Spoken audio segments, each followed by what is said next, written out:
Xo'p, bugungi mavzuyimiz g'ilaylik, ya'ni ko'zni ikkita qorachig'ini bitta nuqtaga, ya'ni ko'z o'qini bitta nuqtaga qaray olmasligi. Buni sabablari ikki xil: muskullarga bog'liq va muskullarga bog'liq bo'lmagan sabab. Ya'ni buni muskullarga bog'liq deganimizda bitta ko'z muskuli kuchliroq yoki kuchsizroq, yoki ikkinchisi travma natijasida yoki paralitik bo'lishi mumkin. Paralitikda bitta muskulni ishlamasligi sababli bo'ladi. Muskullarga bog'liq bo'lganini ham ikki xili, ba'zi adabiyotlarda 3 xili farqlanadi. 2 xili deyilganda, ya'ni bu akkomodatsion, ko'rish o'tkirligi pastligi bilan bog'liq, ya'ni ko'z aynak taqqanda ikkita ko'z o'qi o'z o'rtasiga kelib turadi.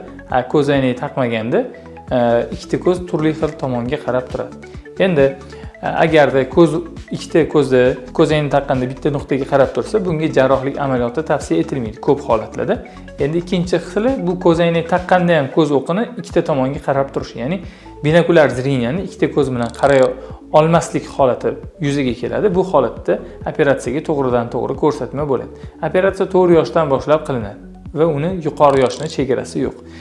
Uchinchi xili ba'zi adabiyotlarda aralash, ya'ni ham akkomodatsion, ham muskullar kuchiga bog'liq bo'ladi. Bu holatda shifokor tomonidan to'g'ri tavsiya beriladi. Bu shu amaliyotni qaysi vaqtda qilish ham o'zingizni davolovchi shifokoringiz tomonidan belgilanadi. Agar shifokoringiz tomonidan sizga ma'lumot berilsa, to'g'ri operatsiya vaqti qilinsa, operatsiyani ko'pincha 1, 2, 3 etaplarda qilinishi mumkin. Sabablari muskullarni amaliyotga qanday reaksiya qilishi, muskullarning kuchi kami, shu holatga qarab 1 etapda, 2 etapda, 3 etapda qilinishi mumkin.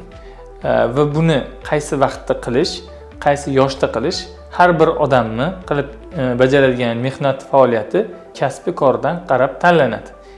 Amaliyotni bajarish kerak emasligi bo'lsa, tekshiruv jarayonida shifokoringiz tomonidan belgilanadi.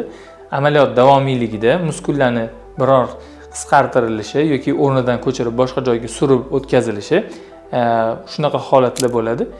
Ikkita tomonlama ozgina mushakni kesib kaltalanishi mumkin va undan keyin agarda ko'zingizda plus minus degan muammosi bo'lsa, ya'ni uzoqni yoki yaqinni ko'ra olmaslik muammosi bo'lsa, ko'z aynak taqishda davom etiladi.